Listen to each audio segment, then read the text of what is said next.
I told Sister Haven this. We had some people over at our house last night. I'm eager for this to be over with because it is hard studying and getting prepared for church each Sunday. I don't envy you, Pastor, and I don't envy you, Bishop. It's no laughing matter preparing a lesson for the church, for ministering to the church. It shouldn't be taken lightly.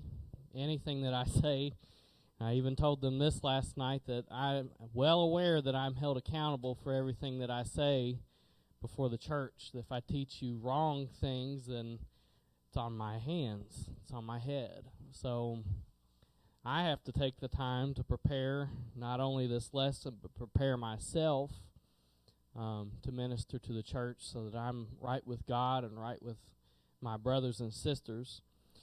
So ministering is a job. It's a work that has to be done. So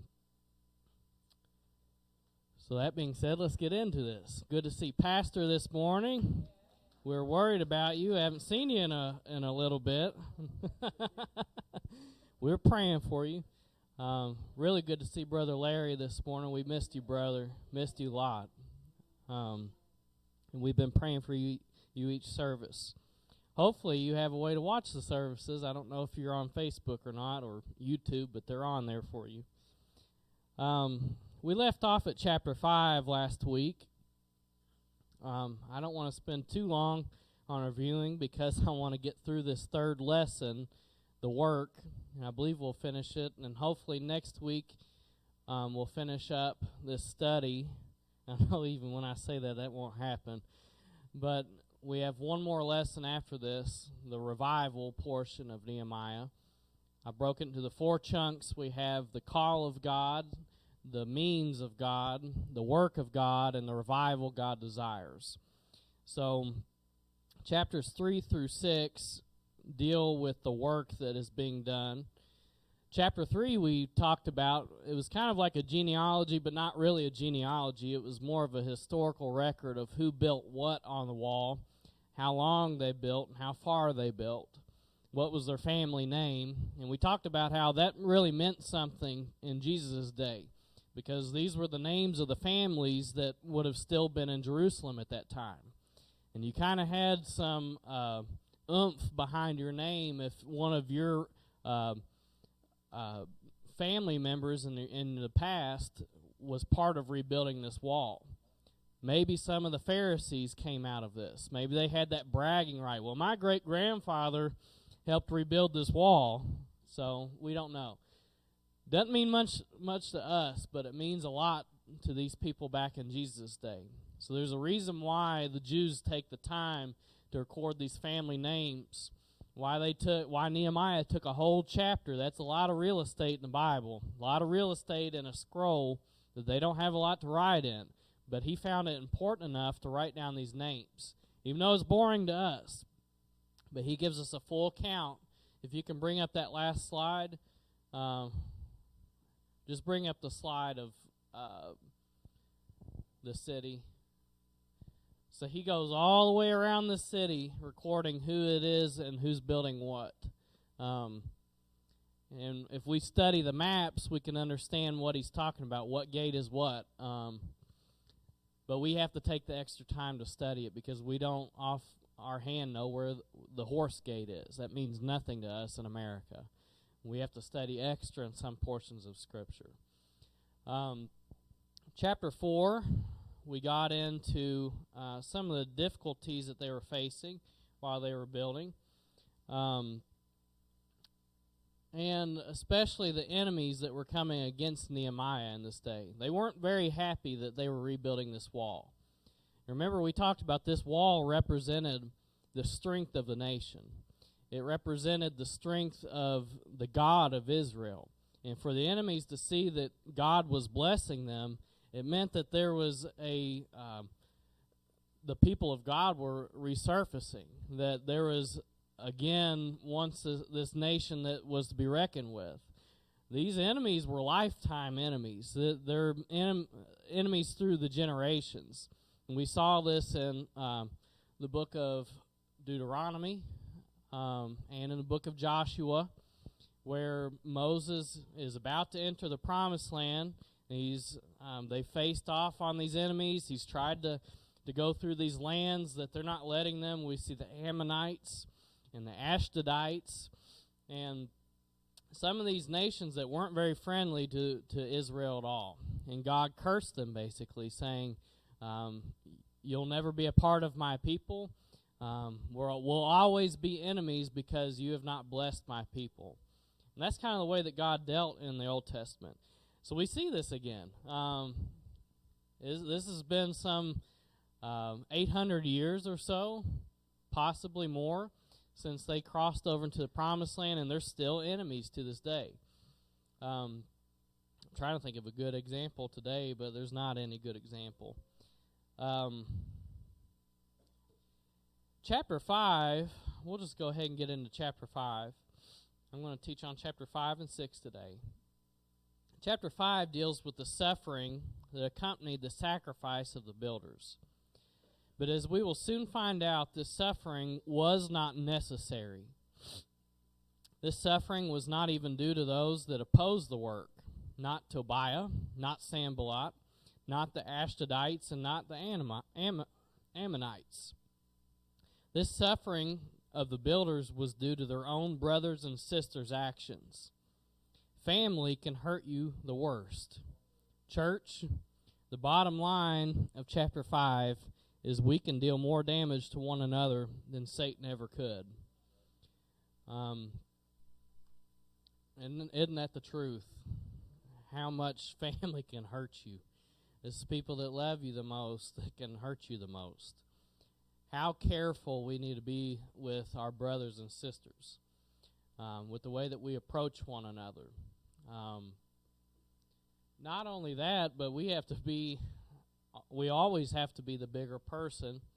The Bible says that we shouldn't be offended by anything, even if our brothers and sisters do something that is wrong and they sin against us.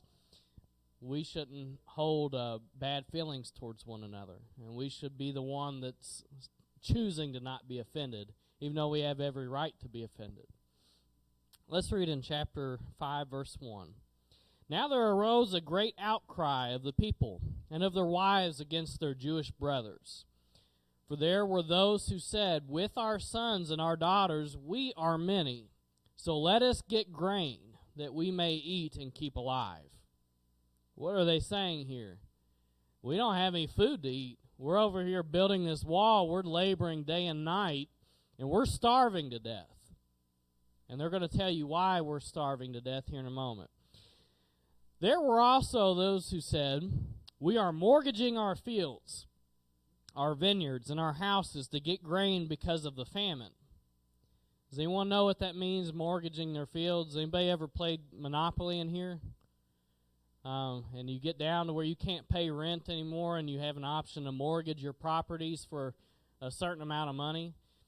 What it means is that they were giving over their ownership of their land for money so that they could buy food to eat. Okay? Verse 4. And there were those who said, we have borrowed money for the king's tax on our fields and our vineyards. Now our flesh is as flesh of our brothers. Our children are as their children. Yet we are forcing our sons and our daughters to be slaves. And some of our daughters have already been enslaved. But it is not in our power to help it. For other men have our fields and our vineyards. These are their own brothers and sisters that are exacting interest and forcing them to do things that brothers and sisters ought not do to each other. Let's read on. Verse 6. I was very angry when I heard their outcry. Now, this is Nehemiah talking. I was very angry when I heard their outcry in these words. I took counsel with myself, and I brought charges against the nobles and the officials. I said to them, you are exacting interest, each from his brother. And I held a great assembly against them, and said to them, we, as far as we are able, have brought back our Jewish brothers who have been sold into the nations. But you even sell your brothers, that they may be sold to us. Nehemiah is angry. He's extremely angry. The Bible even goes to the point of saying that he's very angry. You didn't just write very angry in front of the word very unless you were really angry. They were silent and could not find a word to say. So I said, the thing that you are doing is not good. Ought you not walk in the fear of God to prevent the taunts of the nations, our enemies? Again, it wasn't about building the wall. It was about building the nation. The wall served as a form of derision among the nations. They were already facing taunts, and the nations reviling them and laughing at them because the wall was torn down. Now they're laughing at them even more because they're selling their own people into slavery back to them. This is a bad situation going on right now. Ought you not walk in the fear of our God to prevent the taunts of the nations, our enemies? Moreover, I and my brothers and my servants are lending them money and grain. Let us abandon this exacting of interest. Return to them this very day their fields, their vineyards, their olive orchards, and their houses, and the percentage of the money, grain, wine, and oil that you have been exacting from them. Then they said, we will restore these things and require nothing from them. We will do as you say. And I called the priest and made them swear to do as they had promised. I also shook out the fold of my garment and said, so may God shake out every man from his house and from his labor who does not keep this promise. So may he be shaken out and emptied. And all the assembly said, Amen. So be it. Let it be so. And praise the Lord. And the people did as they had promised. An outcry arose from the builders. There are two different people in this chapter that's talking about. There are the officials and the nobles, those who are rich in money, those who probably aren't doing as much work, and then there are the builders, the lowest of low, the regular average Joe that's doing the work. Doesn't have a lot of money, doesn't have a lot of resources, but they're still giving everything they've got to God. Two different peoples. Nehemiah begins giving us an idea of just how much sacrifice the people of God endured to participate in the effort of rebuilding, and just how much we can hurt our brothers and sisters by being selfish. The majority of the people were on the brink of starvation while enduring backbreaking work, while the small minority of the people who were wealthy, the nobles and officials, were profiting money off their brethren. Isn't it sad that Nehemiah even had to address this situation? It was their own brothers and sisters. It got so bad that the builders couldn't pay for their debt in any other way but forcing their own children into slavery. And it started with their daughters. Did any of you catch that when we're reading? And some of our daughters already have been sold into slavery. It started with the daughters. The sons in that day were to carry on the inheritance in the name of the father. So the daughters were the first to go. I couldn't imagine selling my daughter into slavery just to pay a debt. Think of how bad this is, that not only is a brother charging interest against another brother, not only are they holding debts and withholding the food that they need to survive, but they're so bent on getting their money that they are willing to let them sell their brothers and sisters, their daughters and sons into slavery. I mean, at that point, even if I was charging interest and was in the wrong, I would say, okay, well, I'm going to let this go. Don't sell your child into slavery to pay me. Zero compassion is what we're seeing among the brethren. Look at how Nehemiah responds in this situation. He's not just upset. He's not just angry. The Bible makes it very clear that he is very angry. The man of God in your life will defend you and take up for you. Nehemiah took it personal that his brethren were being oppressed by those that claimed to be family. But he did not act out of anger. There is wisdom in Nehemiah's leadership skills. Although the book of Nehemiah is excellent for teaching the church about God accomplishing great things through us, Nehemiah is really a book about how to be a leader in the church. Pastor was having the ministers read through a leadership book, and it had some great biblical principles in it. But the book of Nehemiah is unmatched in its ability to teach leadership. How can we be effective leaders in the church? By being like Nehemiah. Nehemiah takes counsel with himself first. Before he does or says anything, he gets alone by himself. The modern way of saying this is that he went through the scenarios in his head. He was probably talking his way through the situation while he was in the shower. Any of you all ever do that? Well, if they say that, I'm going to say this. Or the after the fact, man, I should have said that. That would have really got them. That's what Nehemiah is doing. He's taking counsel with himself. He's thinking about how could this go down? What's the best case scenario and what's the worst case scenario? What am I going to say if they say this? What am I going to say if they say that? And hopefully, he was praying and asking God for wisdom. We need to take heed to his warning. If any division ever arises in this church, before a word is even spoken, before we ever make a decision or make a move, we better get alone with God first. Great leaders and great men and women of God will always take counsel before acting. God forbid if you ever have a problem with our pastor or even if he makes a mistake. We shouldn't say a word against him. Pray about your problems and only speak about them if you have to. God can and will convict the men of God in your life if and when they make a mistake. It's far better to let God do the working out than to assume that role ourselves. And I take that seriously. And this isn't just the pastor when he's preaching or teaching. This is anybody. This is Brother Graves saying something that he shouldn't have said behind the pulpit. He ought to know better than that. How long has he been in church now? We're going to make mistakes. You're going to watch your brothers and sisters make mistakes. More than anybody probably because we're around each other a lot. We have to be quick and willing to forgive them. And pray about it. If the man of God truly is the man of God, if he's that close to God, praying about it will do more than anything. Because God has that direct contact with them. God will work it out. We don't have to worry about that. You have to understand the context of this situation. Charging interest was a no-no in the Old Testament, and it's still a no-no for the church, by the way.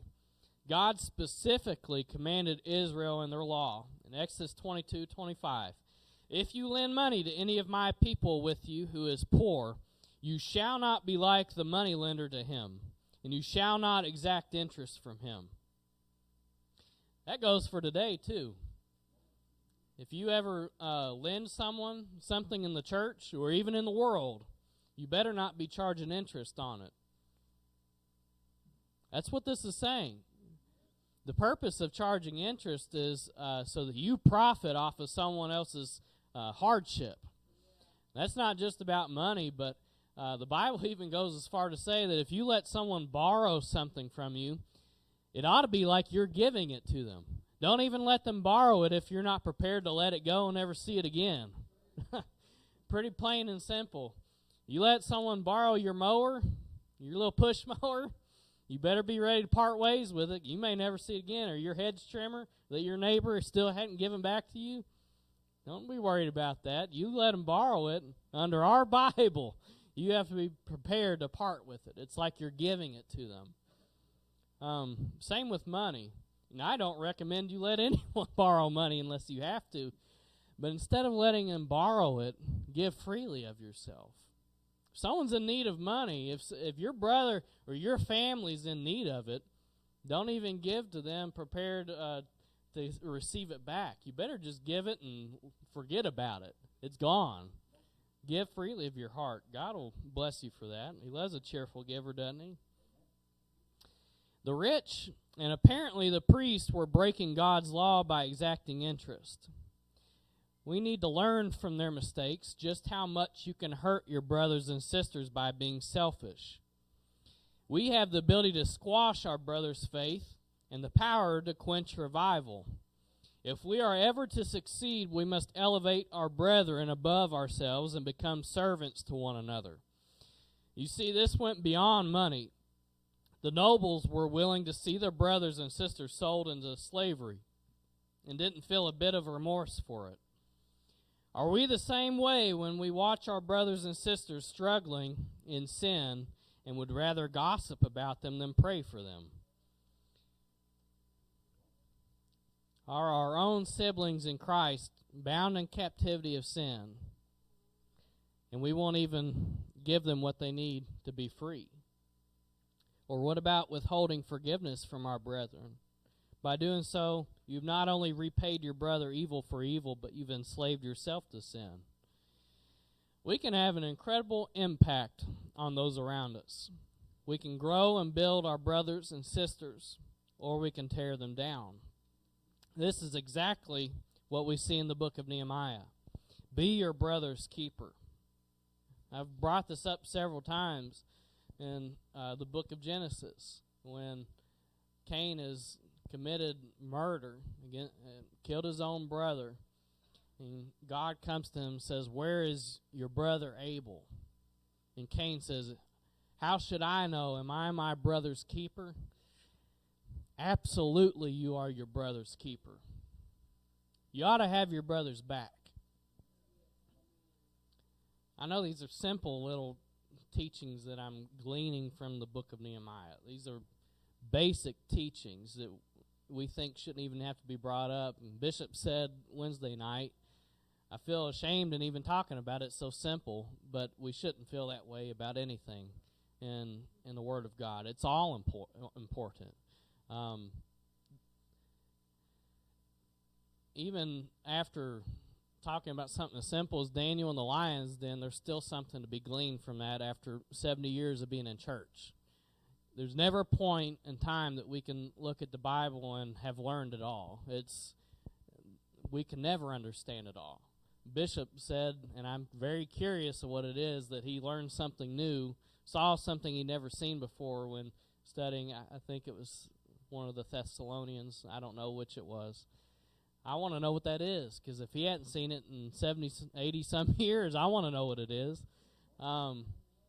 We shouldn't ever approach the Bible with the attitude that we've learned it all or that we've got it all figured out.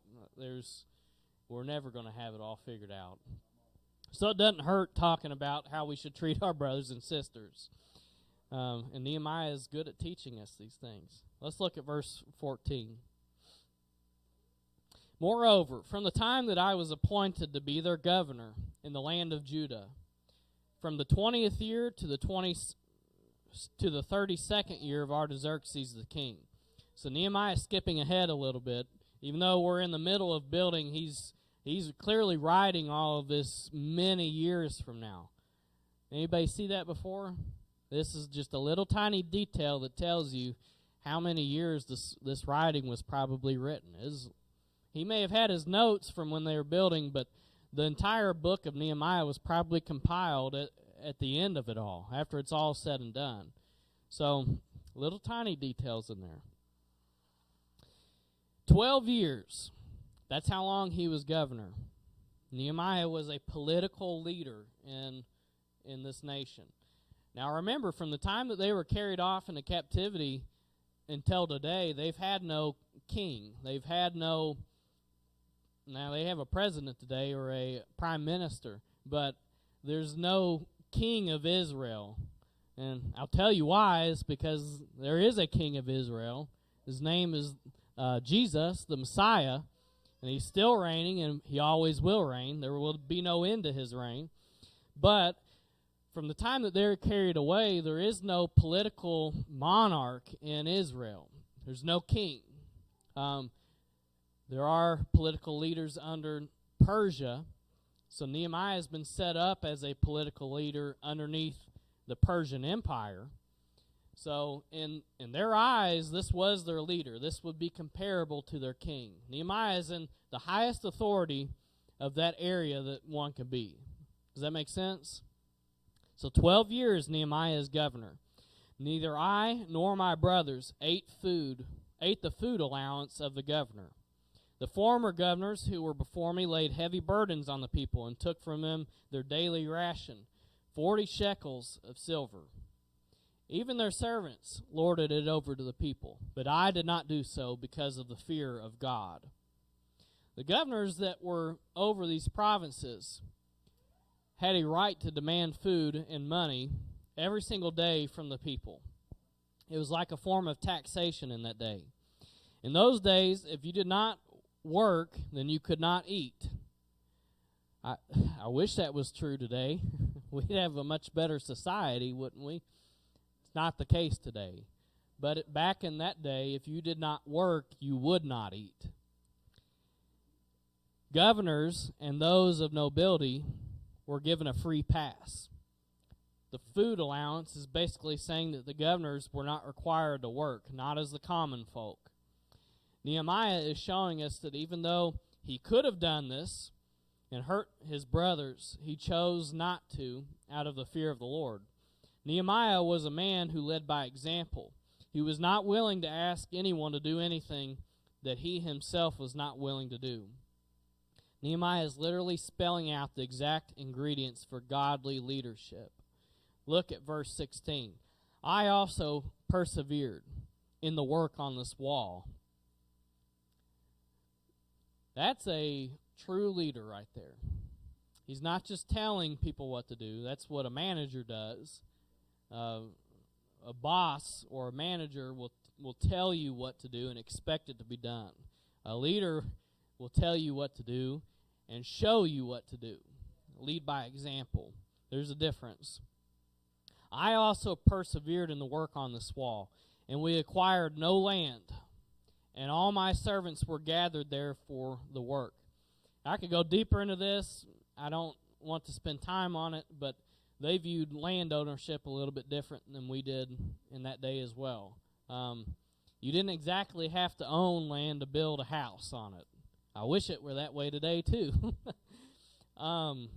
Nehemiah probably built a house in the middle of the city, but he didn't own the land that it was on. That land was the land of Jerusalem. That period. End of story. That was the city's land. We don't have time for that. Verse 17. Moreover, there were at my table 150 men, Jews and officials, besides those who came to us from the nations that were around us. Now, he's telling us at this point, I'm trying to get through this paragraph, but I keep getting thoughts coming to me. He's telling us that he not only took land, he not only required the food allotment, he didn't take taxes from the people, but he's feeding people. He's working out there with the regular common people, and he's feeding people. He's telling us now he fed 150 men a day. They were at his table. That's a big table. That's, 5 times the amount of people here today. You imagine a table stretched out through here, 150 people he's feeding. That's a lot of food. I could barely afford to feed the people that came to our wedding. I mean, we didn't invite as many people as we would have because of that reason. Feeding people's expensive today, and it meant something back then. That was a sacrifice, feeding those people. And he's not taxing them and buying the food and feeding them. He's paying out of his own pocketbook. That's a real leader. Pastor, I'm not telling you to do that.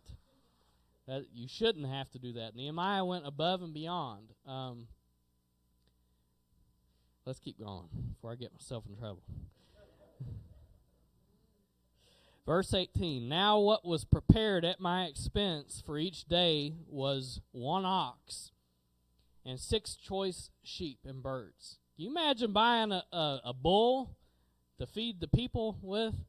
That cost a lot of money. You take a full cow to the stock market or the stock yards today and sell a cow. Tell me how much money you make off it. That's a lot of money. And he's buying one of these every day. 6 choice sheep. That's a lot of money. And birds. And every 10 days, all kinds of wine in abundance. So they didn't drink every day, just every 10 days. What do we call that? This is descriptive information, not prescriptive. Yet for all this, I did not demand the food allowance of the governor, because the service was too heavy on this people. Remember for my good, O my God, that all that I have done for this people. Nehemiah didn't just refuse what was rightfully his for his brother's sake, but he gave of himself to help the people of God. These are the ingredients of good leadership and a good pastor. I can say assuredly that both the bishop, the pastor, and the assistant pastor have these qualities, and this is why they are good leaders. We as a church need to get behind our leaders and get behind their vision. Our pastor needs our prayer and our support, as do our brothers and sisters. If this is ever going to work, if we are ever going to win the city, we must be in one mind and one accord. I want to finish chapter 6, so we're going to get right into it.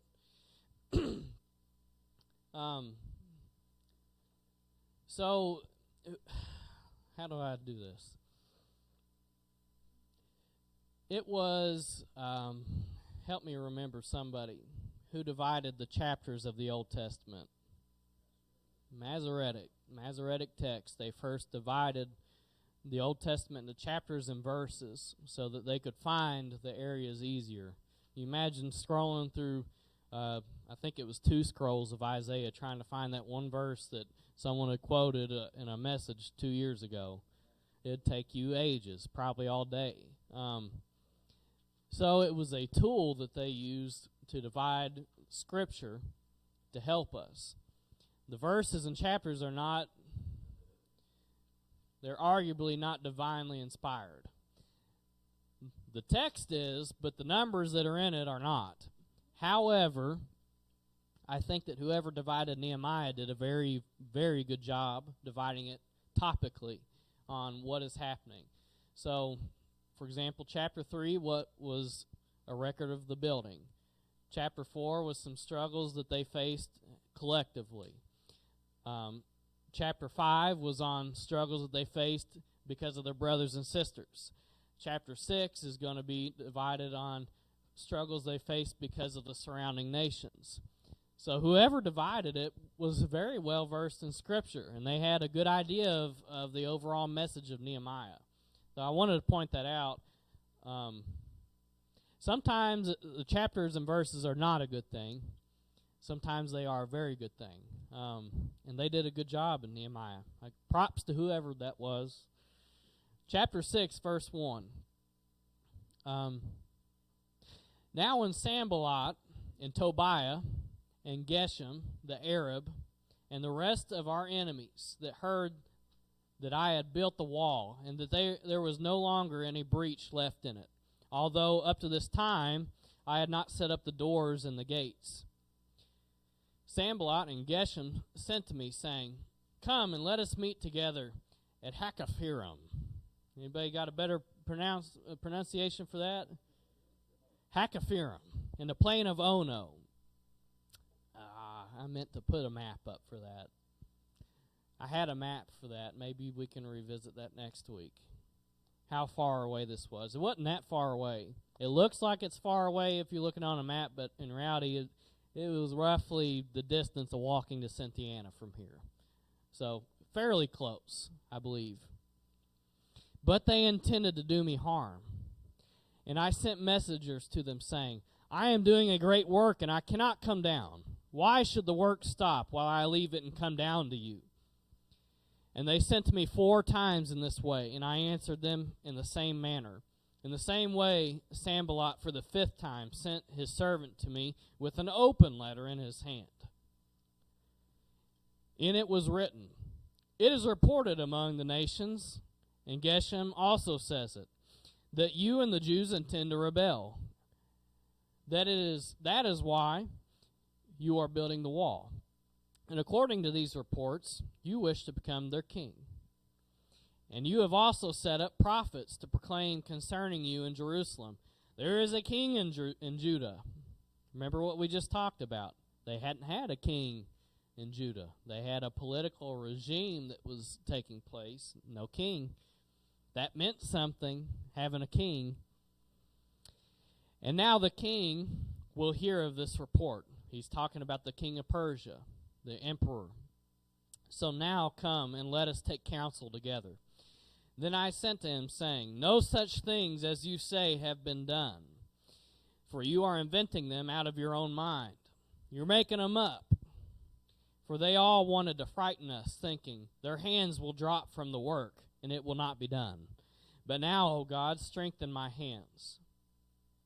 Pastor preached a message not too long ago titled, I Don't Have Time for That, right out of Nehemiah chapter 6. This message was about setting your hand to the plow and not looking back. Nehemiah knew that his life was being threatened by these men, and he chose not to even acknowledge them. There most certainly will be, and most definitely are right now, those that will be against the expansion of the apostolic movement in the city. There are those that are currently opposed to the way our pastor has chosen to lead this church. There are those that speak ill of our pastor's leadership and decisions of how to run this church. I have one message for the church and anybody under the sound of my voice. Don't you talk bad about my pastor. This is the anointed man of God for Georgetown in this day and hour. This is the angel of this city, so to speak, the messenger of God. We ought to have enough respect for this man that even if he asks us to follow a standard we don't agree with, we will do it out of reverence for him.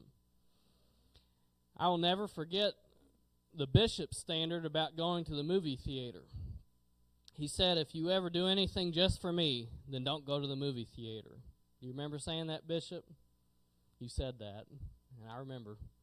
At the time, I didn't feel conviction about this, but I stopped out of reverence for him. And now I find that the bishop's own conviction has become mine. To this day, I will not set foot in a theater, and I never will again to the day I die because of my reverence and respect for this man of God in my life. Can I minister to you today? You may not always agree with what the pastor asks. You may not even agree with his standards, but there is most certainly a good purpose for why God has given the pastor these standards. In my infancy in truth, I didn't see the harm or danger in going to a movie theater, but in my adolescence, I now see what harm that atmosphere can cause to one's faith and reputation. I'm not here to preach about movie theaters or standards or any standard of holiness, but when our leadership gives us a standard, it doesn't matter if we agree with it or not. There's a reason that God has given them this standard. Maybe God can see something behind the scenes that we can't see, that this is going to harm our faith later on, or this is going to stunt our growth in truth. We need to trust the men of God in our lives to lead us in the right direction. And when we get in one mind and one accord, the pastor won't even have to preach on his standards. I'm just foolish enough to believe that God will convict you ahead of time.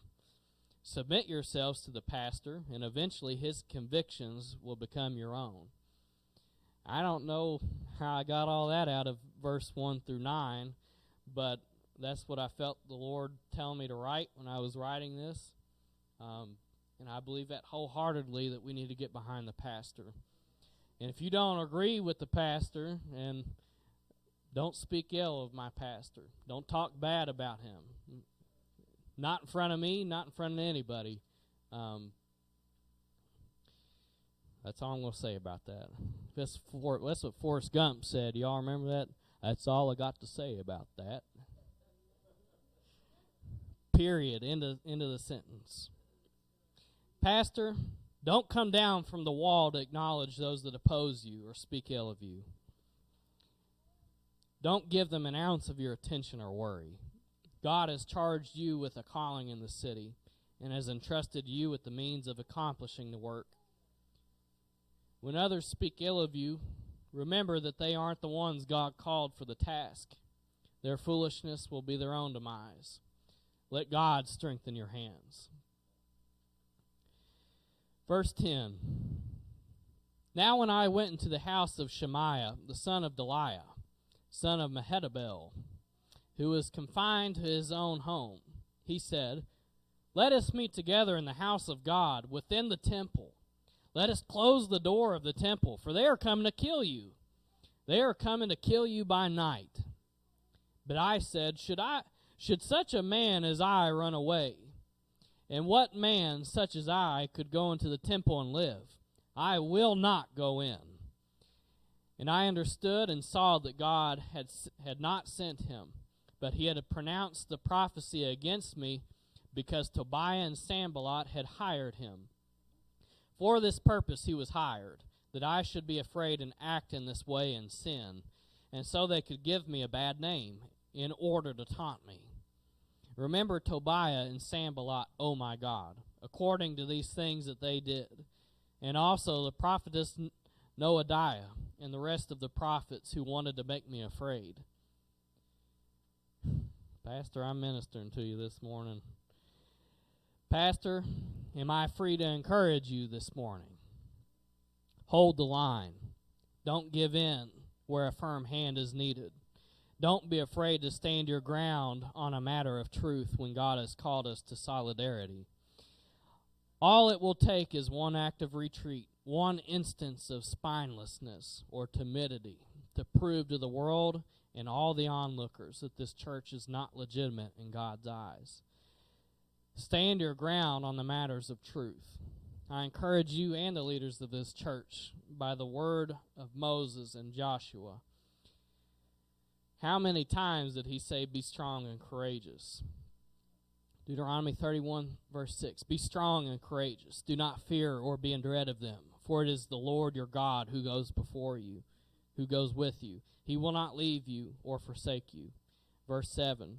Then Moses summoned Joshua and said to him in the sight of all of Israel, Be strong and courageous, for you shall go with this people into the land of the Lord, the land that the Lord has sworn to their fathers to give them, and you shall put them in possession of it.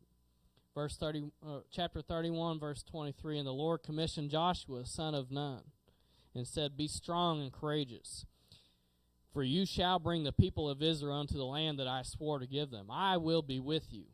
Joshua 1, verse 6. Be strong and courageous, for you shall cause this people to inherit the land that I swore to their fathers to give them. Only be strong and very courageous. Be careful to do according to all the law that Moses my servant commanded you. Do not turn from it to the right hand or to the left, that you may have good success wherever you go. Verse 9. Have I not commanded you? Be strong and courageous. Do not be frightened, and do not be dismayed, for the Lord your God shall be with you wherever you go. 5 times the word commanded to be strong and courageous. Don't be afraid to preach the truth, men of God in this church. Don't be afraid to preach the truth, men of God in this church. Women of God in this church. Don't be afraid to teach and preach the word of God and the truth. For the moment we withhold truth for fear of men is the day we trade life for death and forfeit blessings for curses. What defines this church is the truth. And if we shy away from preaching truth, souls may pay an eternal consequence. I've noticed, and Sister Haven has noticed, and my wife has noticed that Facebook has been continually muting portions of our videos. They'll probably mute me for saying they're muting us. I don't know why. It's always certain countries they mute us in, probably certain countries that don't have freedom of religion or freedom of speech. But I see this continuing more and more. We're having a limiting of freedom of speech. I'd say it won't be long. We won't be able to post our videos on Facebook. Maybe not even on YouTube. I don't know. This streaming may have to go to our website alone. I don't know how we'll do that yet. But I see a day coming where we won't be able to preach truth anymore because it'll be seen as hate speech. I call it love speech. You love someone enough that you tell them something they don't want to hear so that they don't have to endure something they shouldn't have to. That's love, in my opinion. But I do see a day that's coming that we won't have this freedom of speech like we have. And I pray that doesn't happen. But even so, and there may come a day where a man of God has to fear preaching truth, fear for his own life. I pray that's not in my lifetime, because I don't want to be afraid, but I have to preach the truth. Whether it hurts you or whether it hurts my own chances of survival, we have to preach the truth. We might as well not even come to church if we're not going to preach truth. But I want you to notice in verses 10 through 14 that there are false prophets that come against Nehemiah, and they're giving him bad counsel, bad advice to do things that are not of God. It's just this once. We got to protect you. Just this once, let's give in and let's keep you safe, because if you go away, the work's going to cease.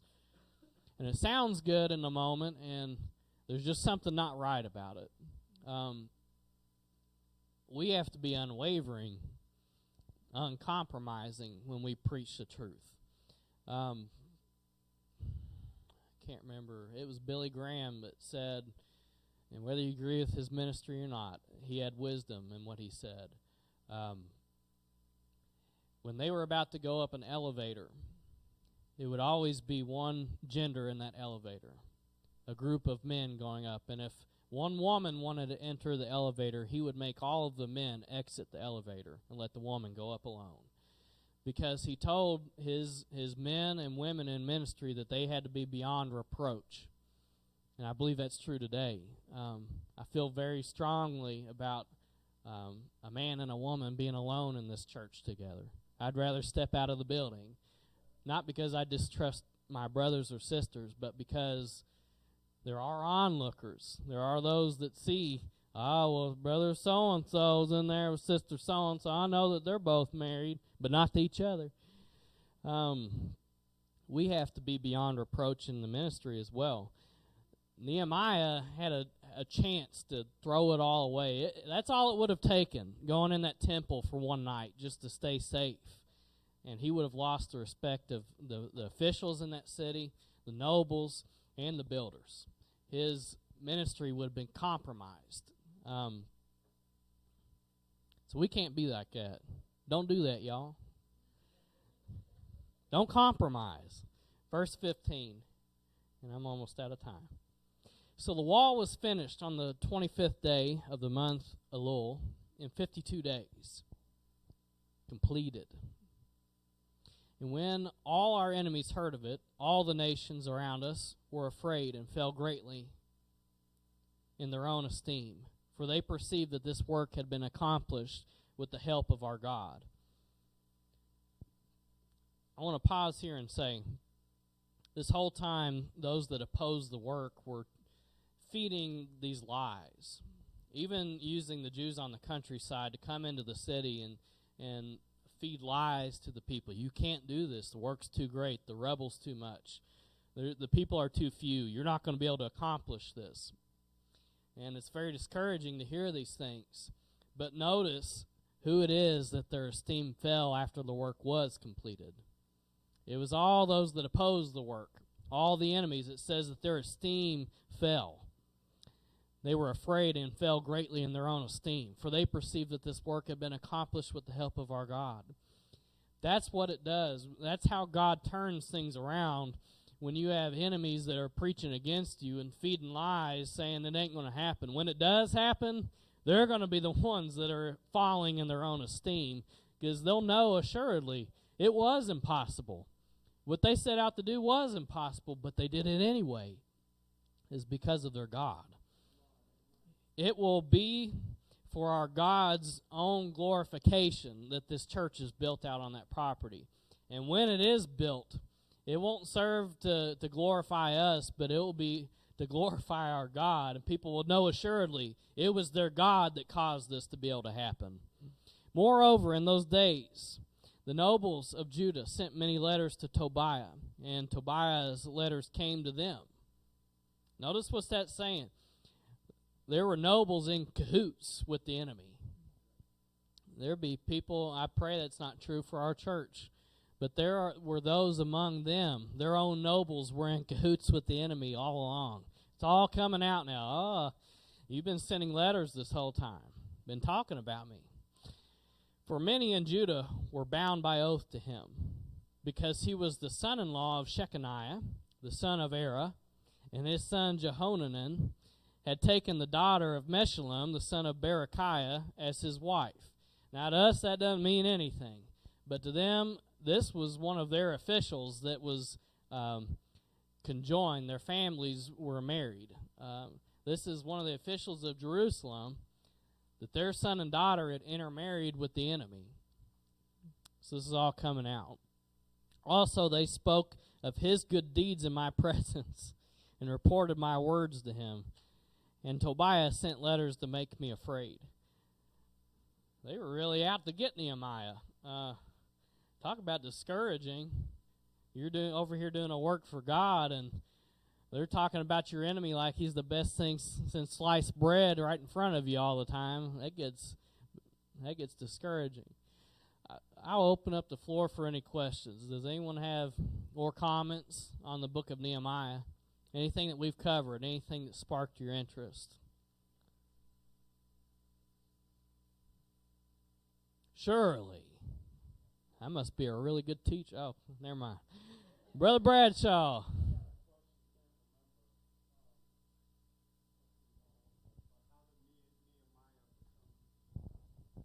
How did Nehemiah become in power?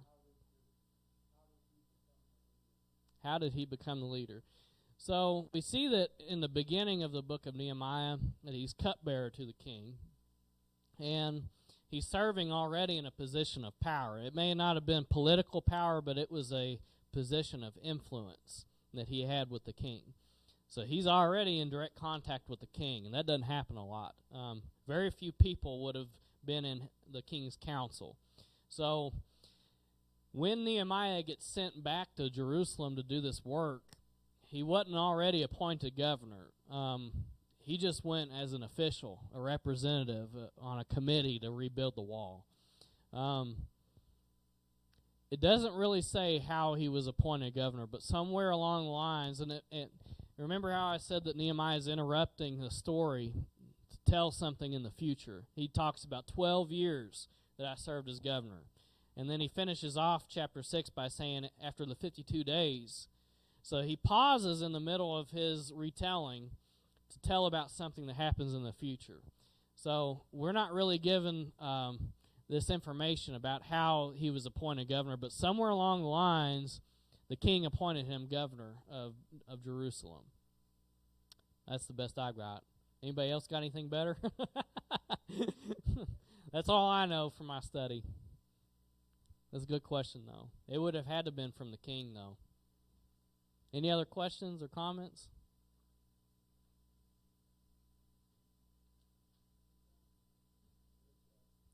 Thanks. It wasn't a job, though. It was a blessing for me. I'll comment on this. The real blessing in getting to teach is that I have obligatory study time. I have to study. And what you see and what we cover in an hour, I think we've been doing this for 5 lessons now. So that's 5 hours that you've gotten. I've gotten probably 25 hours, 5 times the amount of study. So I get more benefit out of it, much more than you all ever will. That's the blessing of teaching and preaching. But I'm thankful that Pastor has let me have this time and opportunity to teach. I certainly wouldn't grow very much if I wasn't used, but I appreciate the pastor and all that he's doing, and I'm behind you, Pastor. I know sometimes it's uncomfortable, the things that I'm saying about Nehemiah and applying it to the church, but I think it's most certainly true. We need to get behind our leaders, our men of God. We need to get behind our pastor, because this is the man of God that's been appointed for this day and hour. This will be the man of God that builds the church on the property. This will be the man of God that God uses to spark revival in this city. Whether you believe it or not, this is the way it is. Bless you all. We'll change the order of service.